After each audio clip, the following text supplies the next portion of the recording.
예수님의 비유가 대략 한 38개 정도 되거든요. 그 중에 10개 정도가 심고 거둠의 농사에 관한 비유로 말씀을 하셨습니다. 심는 대로 거두는 법칙은 하나님께서 정하신 법칙입니다. 믿으시길 바랍니다. 우리의 인생도 그러한 법칙에서 벗어날 수가 없습니다. 무엇에 투자를 했느냐, 투자한 것을 거둬들이는 것이 법칙이죠. 내가 열심히 투자했으면 그 투자한 것에 대해서 거둬들이는 것에 대한 목적이 있기 때문에 투자하는 거죠. 콩 심은 데 뭐 나고? 콩 나고, 팥 심은 데 팥 난다라는 그런 속담도 있죠. 내가 심었으면 그 심는 것에 대한 그 결과값을 기대하고 있기 때문에 그걸 심는 겁니다. 그리고 또 직장에서 노력하는 이유가 어디 있죠? 내가 직장에서 노력하는 만큼 내가 승진을 할 수도 있고, 또는 거기에 내 삶의 모든 생활에 월급이라는 것이 나와가지고 나를 살게 하잖아요. 매달 월급이 따박따박 나오니까, 또는 어떤 직장은 성과급에 따라서 달라지는 직장도 있죠. 내가 노력한 만큼 가져갈 수 있는 그런 어떤 성과급이 있는 그런 회사들도 있습니다.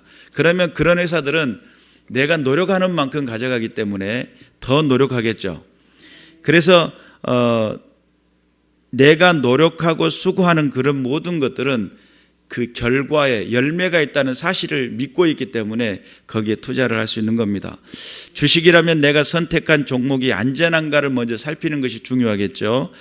고추 농사라고 한다면 내가 선택한 종자가 내 밭과 맞는지, 아니면 내가 얼마만큼의 땅덩어리에 이 고추 농사를 할 것인지 계산해 보지 않겠어요?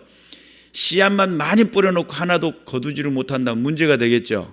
그런데 거두고 싶은 것은 엄청 많은데, 추수하고 싶은 건 많은데 심기는 딱 모종 하나만 심어놨어요. 그리고는 100근의 고추를 생각하고 있다면 그거 어떻게 되는 거예요? 문제가 심각하죠. 네, 그래서 어떤 장로님이 비닐하우스에다가 8,000주, 10,000주 이런 정도의 종자를 고추모를 준비를 했어요. 그런데 그 고추모가 한 가지의 종자가 아니라 한 4-5가지의 종자를 같이 이렇게 그룹으로 이만큼 해가지고 분류해가지고 종자를 냈다 하더라고요. 그래서 제가 질문했어요. 장로님, 아니 왜 이렇게 종자를 여러 가지 했어요? 그러니까 어느 것이 잘 될 줄 몰라서. 그래서 그것을 테스트를 하는 겁니다. 그 종자를 갖다가 심었는데, 심고 어떤 종자는 키는 엄청 큰데 고추가 잘 안 열리고, 어떤 종자는 키는 짤막한데 고추도 잘 자라고 이럴 수 있잖아요. 그래서 자기에게 맞는 그런 종자를 찾는 그런 측면에서 종자를 여러 개를 했다는 거예요. 그래서 테스트하고 좋은 결과를 낼 수 있는 종자들을 밭에다 심을 때도 여기서 무슨 종자, 여기는 어떤 종자, 이렇게 구분지어 가지고 했다는 겁니다. 그리고 그 해에 맞는 그 기후와 그 날씨와 그 상황에 맞는 종자가 맞아떨어지는 종자는 잘 될 것이고, 안 그러면 잘못하면 안 되는 종자 갖다 심어 놓으면 어떻게 되겠어요? 그 해는 완전히 망치는 거죠. 그러니까 이걸 분할해 가지고 했다는 겁니다. 우리의 신앙은 어떨까요? 우리의 신앙은 오늘 본문 26절에는 뭐라고 이야기합니까? 또 이르시되 하나님의 나라는 사람이 씨를 땅에 뿌림과 같으니 그랬어요. 자, 일단 추수하기 전에 뭘 먼저 할 줄 알아야 돼요? 씨를 뿌리는 걸 먼저 할 줄 알아야 돼요. 내가 씨를 뿌리지도 않았고, 그리고는 뭘 기대하고 있다면, 열매를 기대하고 있다면 그 사람은 어리석은 사람이죠.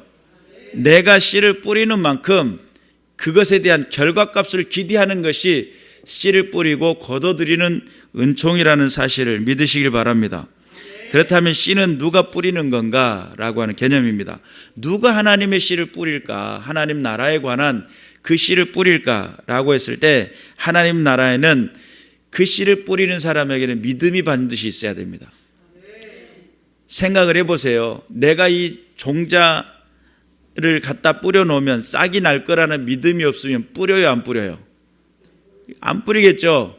내가 이만큼 봉지에 들어있는 걸 다 한 곳에 다 뿌려놓으면 잘 될 거라는 믿음이 있어야 이 종자를 뿌릴 수가 있어요. 그래서 씨앗으로만 봤을 때는 도무지 양파가 될 것 같지도 않고, 또 씨앗으로 봤을 때는 여러분이 먹고 있는 밥알 그 한 알 한 알, 한 톨 한 톨, 쌀 한 톨이 돼가지고 쌀이 볏집단으로 이렇게 성장하고 거기에 결실을 맺는다는 것이 우리는 상상이 잘 안 되잖아요. 그것을 미리 알고 있으니까 그렇지, 이것이 씨 한 알만 봐가지고는 가능성을 몰라요. 그러나 뿌려놓을 때 그 씨앗이 열매를 맺혀서 30배 또는 60배, 100배 열매를 맺을 거라는 믿음이 있으니까 거기다 씨앗을 뿌리는 믿음을 갖는 거예요. 우리가 마찬가지입니다. 우리의 인생 속에서 가장 중요한 것은 씨앗에 대한 믿음입니다. 여러분이 신앙하고 있는 이 신앙 가운데 내가 하나님 안에서 내가 믿음의 신앙으로 하나님 앞에 믿음으로 심는 것이 있는가라는 것을 먼저 생각을 해볼 필요가 있고, 내가 믿음으로 하나님의 복음에 대해서 확신을 가지고 예수를 자랑하고 있는지를 생각해 볼 필요가 있겠죠. 즉 씨를 뿌리는 사람은 가장 먼저 믿음이 있어야 되고, 이 믿음이 어떠하냐에 따라서 투자의 방법과 수고가 달라질 거라는 사실. 내가 진짜 하나님의 살아계심을 믿고 진짜 하나님의 역사하심을 믿는다고 한다면 그 믿음의 반응이 뭐냐면, 그 하나님은 내게 복을 주신다는 믿음. 내가 이것을 하나님 나라를 위해서 복음을 심으면 하나님께서 거기서 싹을 나게 하신다는 분명한 믿음과 확신이 있을 때만이 그런 일들을 할 수가 있어요. 믿으시길 바랍니다. 그래서 여기서 믿음은 첫 번째 우리가 기억해야 될 것은 하나님의 실존에 대한 믿음이 분명히 있어야 됩니다. 여러분, 어떤 불신자와 대화할 시간이 되었어요. 그 불신자가 제가 목사인 줄 알고 따지듯이 제게 물었습니다. 그리고는 다가와가지고 계속적으로 하는 이야기가 뭐냐면, 이 세상은 죽으면 끝이라는 거예요. 다음 세상을 이야기해가지고 이야기하면 난 도무지 믿을 수가 없다는 거예요. 이 세상은 죽으면 끝이지 뭘 다음 세상이 있다게 사람 불안하게 만드냐는 이런 식이에요. 그리고 하는 말이, 자기가 직장을 다니는데 사장님이 계속 다음 세상, 다음 나라, 다음 하나님 나라가 있으니까 예수 믿어야 된다고 그렇게 이야기했다는 거예요. 그리고는 교회를 가져가니까 어쩔 수 없이 직장 사장님이 가자고 하니까 어쩔 수 없이 한 몇십 번을 따라갔대요. 그리고 막 수양회도 막 3박 4일 하는 수양회도 따라가고 막 열심히 따라갔대요. 그런데 따라가면서 느끼는 그 느낌 속에, 마음 속에 와닿는 것은 뭐냐면, 하나님 그 나라는 없다는 것, 죽으면 끝난다라고는 이 믿음만 더 확신되지더라는 거예요. 그러니까 저를 보면서 이제 막 목사인 줄 알고 막 따지는 거죠. 하나님 안 계신다고, 그리고 그 나라가 없다고 막 큰 소리 쳤어요. 그리고 그분 하시는 말씀이, 우리 사장님도 그런 말씀 하대요. 진짜 하나님 나라가 없으면 우리처럼 불쌍한 사람이 없다고. 그런 하나님 나라가 있다고 한다면, 이제 사장님 입장에서 자기가 불쌍한 거죠. 그러나 하나님 나라가 있다고 한다면 그 불신자가 불쌍하다는 거예요. 너 진짜 불쌍하다니까. 내가 볼 때는 사장님이 훨씬 불쌍해요. 이렇게 된 거예요, 분위기가. 그리고는 막 따지고 들고 있으니까. 그리고 이제 그 양반이 하신 이야기가 무슨 이야기냐면, 돈이 세상의 최고더라는 거예요. 내가 휴대폰 비용을 낼 돈도 없고 월세 낼 돈도 없는 그런 상황에 처해 있다고 한다면, 교회에 나가가지고 기도하면 하나님이 그거 들어주시냔 말이에요. 내게는 당장 뭐가 필요한데? 돈이 필요한데. 그러면서 이제 막 눈에다 힘을 주고 저에게 막. 저는 대꾸하지 않았습니다. 왜냐하면 거기는 일단 하나님의 말씀을 가지고 제가 이야기하면 반대 이야기잖아요. 하나님 살아계신다니까 이러면 반대 이야기 되는데, 그것에 대해서 논쟁이 돼버리잖아요. 얻는 것보다 잃는 게 더 많습니다. 거기에는 그 사람만 있었던 게 아니고 주변에 여러 많은 사람들이 있었어요. 그럼 제가 얼굴을 붉히면서 이야기하겠어요? 이런 불신자야, 너는 지옥 갈 것이다, 이래야 됩니까? 그럴 수도 없잖아요. 그리고 또 하나님 살아계신다로 막 큰 소리 쳤으면 그 사람은 더 큰 소리로 본 적 있냐고 따질 거 아닙니까? 그래서 제가 그러시냐고, 불신자 입장에서는 그럴 수도 있겠다고 이러고 있었어요. 그랬더니 옆에 있는 다른 불신자가 하는 말이, 야, 너는 어떻게 목사님 앞에 두고 그렇게 설교를 할 수가 있냐고. 그러면서 당최 그러지 말라고, 오히려 옆에 있는 불신자가 더 큰 소리 쳐가지고 말겨불더라고요. 그분 입장은 그래요. 교회가 밥을 먹여주냐. 여러분, 교회 오면 밥 먹여주죠. 밥은 먹여줘요. 점심시간 함께 나누잖아요. 밥 먹여요. 그런데 우리가 알아야 될 게 있어요.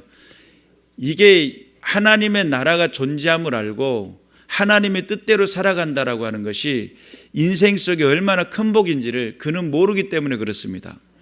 그리고 여러분, 우리가 인생을 살면서 수고하고 땀을 흘려야 먹을 수 있는 것은 성경의 법칙이에요. 하나님께서 명령하신 거예요. 그러니까 나는 노력하지 않고 내가 수고하지 않으면서 내가 핸드폰 비용 낼 수 없고 월세를 낼 수 없는 그런 상황에 놀고 먹으면서 그런 것만 생각을 하고 있으니까 아직 정신의 문제인 거잖아요. 새롭게 고침을 받고 내가 열심히 살아보려고 할 때 주의 도우심을 따라 은혜 있는 삶을 사는 거예요. 내가 예수를 믿고 안 믿고는 수고하고 열심을 내서 사는 것은 정상적인 일이에요. 그렇기 때문에 여러분, 우리가 알아야 될 것은 하나님은 반드시 살아계신다. 지금도 역사하신다 라고 하는 분명한 사실을 믿으시길 바라요. 만약 하나님이 살아계신다면 그 사람은 과연 어떤 이야기를 했었을까? 만약에 진짜 하나님이 살아계신다는 믿음을 가졌다면 어떤 이야기를 했었을까라는 이야기죠. 우리가 두 번째 기억해야 될 것은 하나님 나라에 대한 믿음이 있어야 됩니다. 하나님은 살아계시고 그 나라에 대한 믿음이 있다고 한다면 오늘 내가 어떻게 인생을 살 것이냐, 이 세상의 삶은 다음 삶을 준비하는 것이 이 세상의 삶인 것을 깨달아야 돼요. 이 땅에 내가 어떻게 살았는지를 판결하고 심판하시는 시간이 찾아오죠. 그날에 직구하는 날이 찾아온다라고 성경 기록하고 있죠. 그래서 내가 행해왔던 모든 행위의 내용들을 판단하고 정지하는 시간이 올 것이고, 내가 온전히 예수 그리스도를 온전히 믿었다고 한다면 그 믿음에 대한 결과에 대한 상급이 있다는 사실 또한 믿으시기를 주님의 이름으로 축원합니다. 그래서 지금 이 땅의 삶은 어디를 준비하는 거예요? 영원한 하나님 나라에서의 삶을 준비하는 거예요.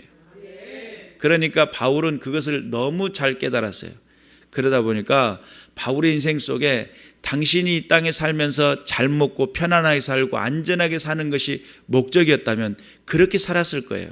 그러나 하나님 나라가 있음을 분명히 알았고 자기는 부활에 참여하고 싶은 목적이 분명했어요. 그래서 하나님 나라에 내가 반드시 들어가겠다. 그 나라에는 경주하는 사람이 1등은 한 사람밖에 없으니까 1등 되기 위해서 노력하고 자기를 관리하고 자기를 준비하는 것 정상이지 않겠느냐는 거죠. 요즘 이제 월드컵 해가지고 축구 차고 하는 모습들을 TV에서 계속 보고 그거 본다고 날새 가지고 하품하고 있고 그런 사람들 많잖아요. 근데 우리가 분명히 알아야 돼요. 그 축구 선수들은요, 거기에 월드컵 나오기 위해서 얼마나 만큼 피나는 노력을 했는지 몰라요. 왜냐하면 이기기 위해서. 우리가 신앙을 분명히 알아야 돼요.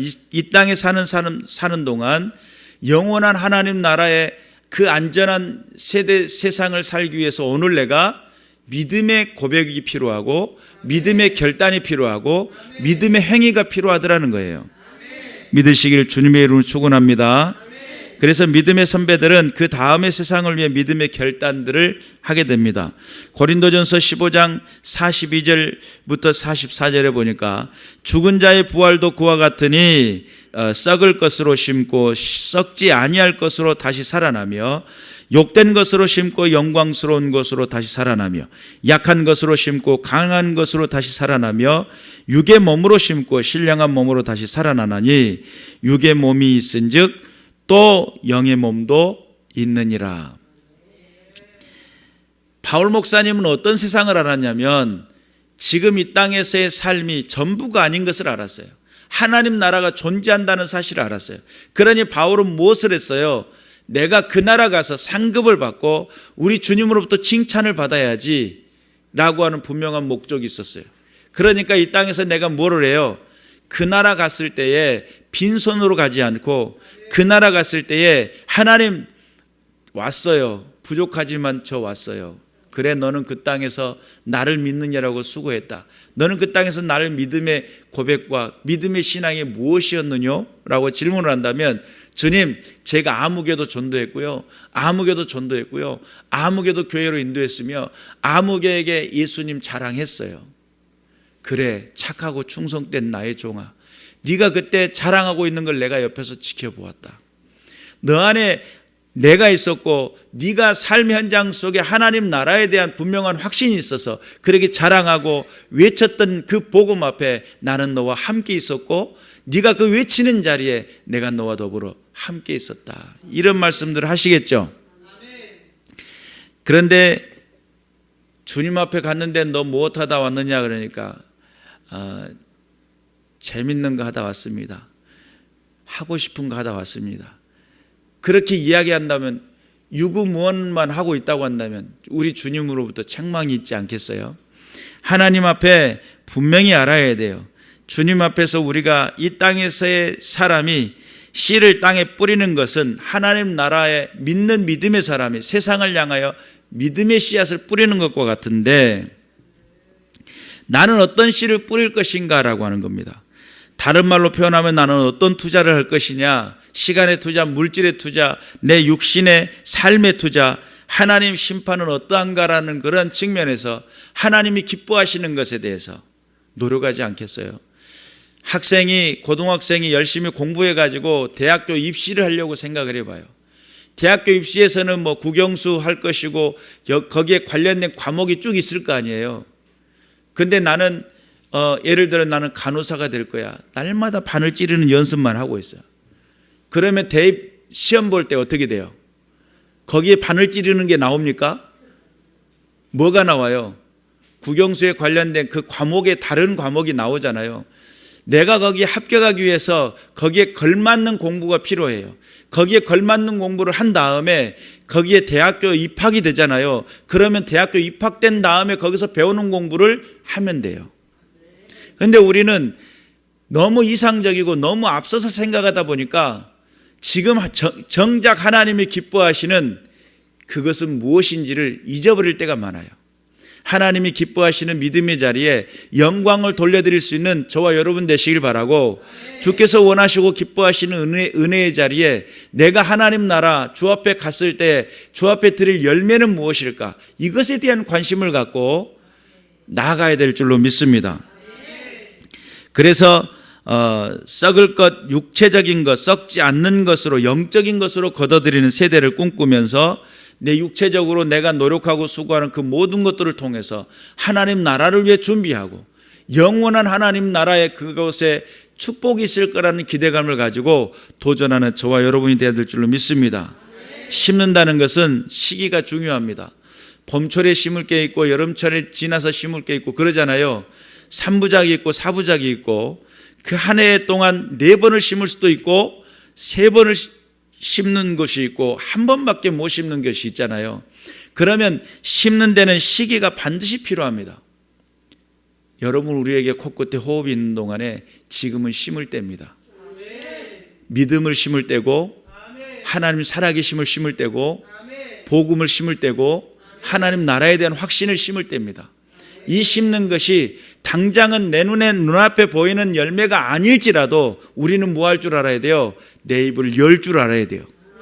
때를 얻든지 못 얻든지 하나님 살아계심을 자랑할 줄 알아야 돼요. 그리고 증거하고 하나님의 나라와 그 복음에 대한 확증을 가지고 믿음으로 도전해야 될 줄로 믿습니다. 그래서 심는다는 건 시기가 중요하고 언제 심을 것인가? 십자가의 은혜를 알고 믿음의 삶은 장차 보상의 시간이 있음을 알아야 돼요.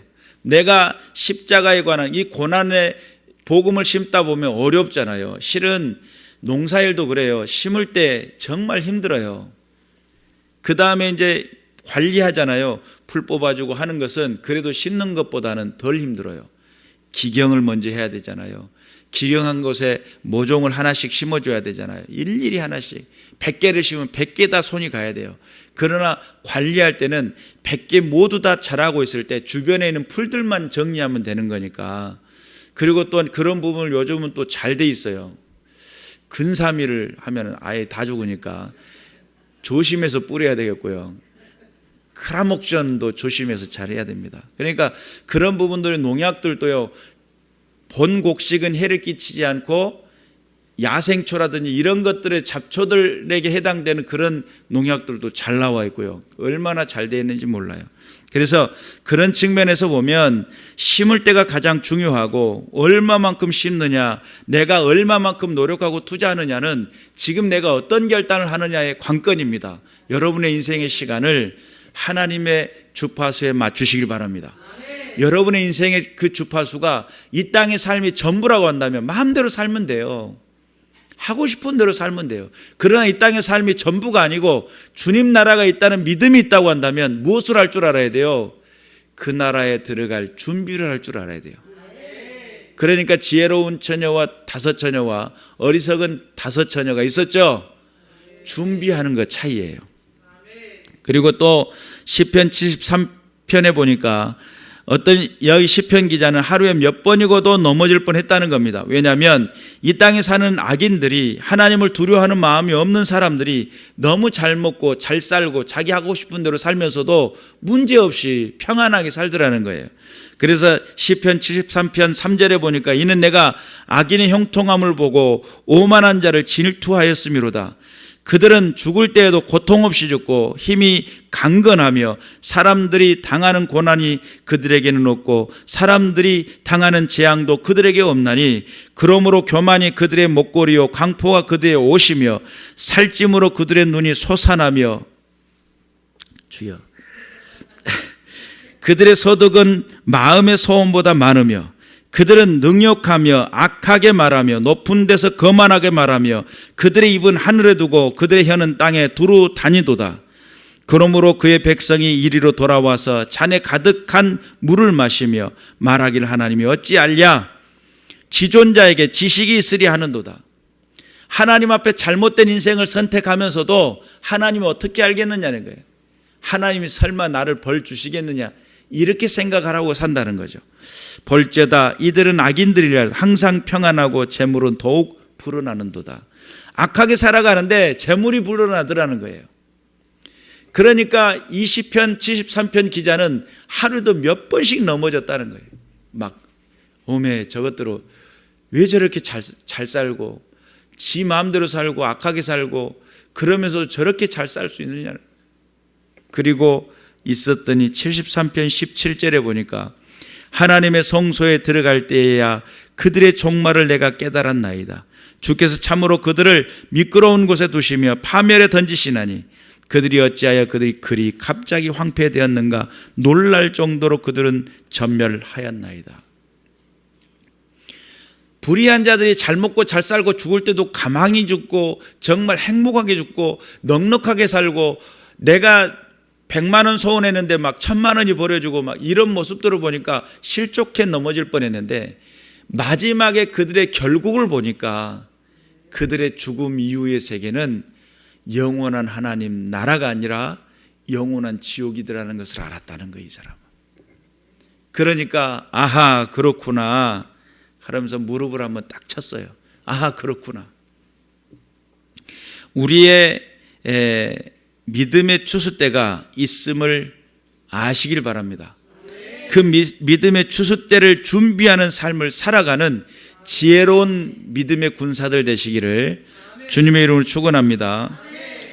일본에게 세계 제2차 대전 후에 영혼의 추수때가 있었습니다. 추수기라고 맞이할 만한 시기가 있었어요.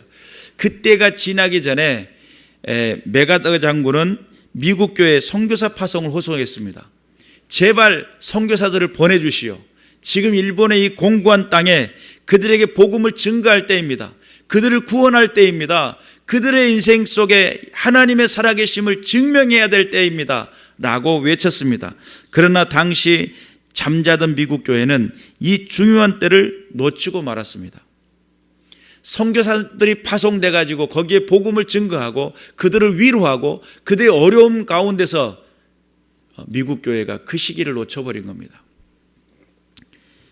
그래 가지고 그 덕분에 오늘날의 일본은 다시 복음의 냉소적인 세속 국가로 전락해버리고 그 가운데서 정말 많은 사람들의 선교사들의 피가 있었음에도 불구하고 그리고 그들이 막 개화가 되고 개방이 됐었던 것도 이 복음을 받아들였기 때문이거든요. 그런데 거기에서 전쟁으로 제국주의로 되면서 전쟁이 일어난 다음에 패망한 그 일본 땅에 복음이 들어갔어야 됐는데 복음이 그들을 위로하고 세워줄 수 있어야 됐는데 복음이 외면을 한 거죠. 쉽게 말하면. 그러고 나니까 거기에는 엄청난 많은 그 우상들, 신들의 세계, 귀신의 나라가 되어버려요. 심각하죠. 사도 바울은 때를 얻든지 못 얻든지 복음을 전파하라고 우리에게 부탁하십니다. 믿으시길 바랍니다. 그런 알맞은 때에, 적당한 때에 복음을 증거할 수만 있다면 적당한 때에 한 마을을 복음화시키는데 쉽게 복음화가 돼요. 쉽게 말하면 정말 적당한 때 복음을 전하게 되면 낚시를 할 수 있는 그 상황에 그물을 던져서 수 없는 많은 고기를 한꺼번에 건질 수 있는 상황이 돼버려요. 그러니까 이 적당한 때라고 하는 것은 그 시기를 놓치지 말고 복음 안에서 바로 서시기를 바라고 내게 주어진 시간들을 정말 하나님이 기뻐하시는 믿음의 삶의 자리로 나아갈 수 있도록. 그래서 윌리엄 캐리의 선언처럼 주님으로부터 위대한 일을 기대하고 그를 위해 위대한 일을 시도할 때입니다 라고 했던 믿음의 선언처럼 우리에게 주어진 이 기회, 복음을 증거하고 씨앗을 뿌리고 추수할 수 있는 이 기회 주어졌을 때에 집중하고 믿음으로 도전하고 주의 영광을 드러내는 믿음의 군사들이 되어야 될 줄로 믿습니다. 잠언 10장 5절에 보니까 여름에 거두는 자는 지혜로운 아들이나 추수 때에 자는 자는 부끄러움을 끼치는 아들이니라. 추수해야 될 때가 있는데 그 추수 때가 넘겨버리고 벼가 이렇게 났다가 고개 숙였다가 이러고 있을 때 그 추수 때를 넘겨버리면 이 씨앗이 떨어질 수 있잖아요. 깨 때도 마찬가지입니다. 깨 농사도 잘 해놓고 이게 딱 어느 정도 적당한 때 해가지고 눕혀놓고 깨를 털어야 되잖아요. 근데 여기서 이미 배지도 않은 상태에서 깨가 터지기 시작하면 그 깨를 어떻게 주워 담냐 이 말이에요. 그렇죠? 깨때를 빌 때가 있단 말이죠. 깨때를 빌 때가 있단 말이에요. 그때를 놓치면은 깨농사 다 망치는 거예요. 그러니까 우리에게 주어진 시기, 주어진 그 상황, 씨앗을 뿌리기에도 노력했지만 뿌린 다음에 노력이 더 중요한 거예요. 하나님 앞에 믿음을 가지고 도전하며 주님의 영광을 드러내는 믿음의 군사들이 될 줄로 믿습니다. 그리고 오늘 이 본문의 말씀 무슨 이야기를 하냐면 씨앗을 뿌려놨더니 믿음으로 씨앗을 뿌려놨더니 어떤 일들이 일어나냐면 27절에 보니까 그가 밤낮 자고 깨고 하는 중에 씨가 나서 자라되 어떻게 그리 되었는지를 알지 못한다는 거예요. 이 무슨 작용입니까? 하나님이 정하신 법칙의 작용이죠. 우리는 씨가 어떤 방법으로 그가 자라나고 성장하고 그가 되는 걸 몰라요. 그 씨앗 자체 안에 유전자 정보가 있어가지고요.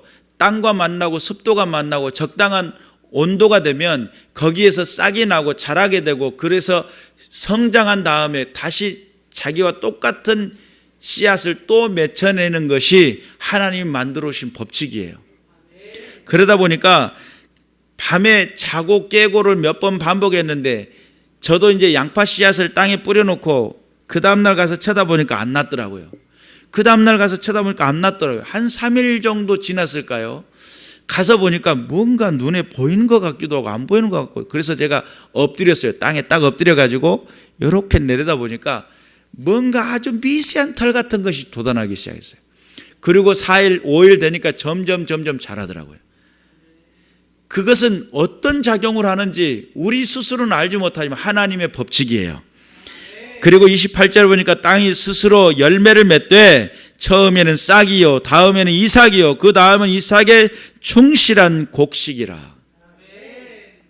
그러니까 내가 믿음으로 씨앗을 뿌려놨는데 그것이 싹이 나게 하고 자라게 하고 열매를 맺게 하시는 것은 하나님이 정하신 법칙이에요.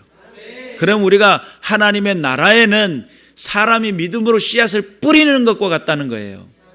여기서 핵심 포인트는 뭐냐면 믿음의 씨앗을 뿌리는 행위예요. 내가 믿음으로 복음을 증거하고 자랑하기 시작했다면 하나님께서 자라게 하시는 이는 누구예요? 하나님께서죠. 하나님께서 자라게 하시고 하나님이 일하시는 거예요. 내가 믿음의 씨앗을 뿌리지 않았다면 거기에서 백근의 고추를 기대할 수 있겠어요? 천만의 말씀 만만의 콩떡이죠. 내가 믿음의 씨앗을 뿌렸다면 자라게 하시는 이는 하나님이시라는 거예요. 믿으시기를 주님의 이름으로 축원합니다. 29절에 보니까 열매가 익으면 곧 낯을 대나니 이는 추수 때가 이르렀습니다.